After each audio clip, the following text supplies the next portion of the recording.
இந்த கோயிலுக்கு போகணும், அந்த கோயிலுக்கு இந்த எந்த பரிகாரமும் இல்லாம தான் பல காலங்கள் மக்கள் ஆமா வாழ்ந்திருக்கிறாங்க. ஆமா உண்மை உண்மை. பெரியவர்கள். இவ்வளவு பரிகாரங்கள் கிடையாது.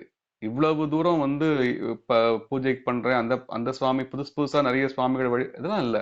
பிள்ளையார் எங்க ஊருக்கு ஊரு முக்குக்கு முக்கு பிள்ளையார் ஏன் இருக்கிறார்? எல்லா வேலையும் நான் பாத்துக்கிறேன். எளிமையா நான் வணங்கிட்டு வேலையை பாரு.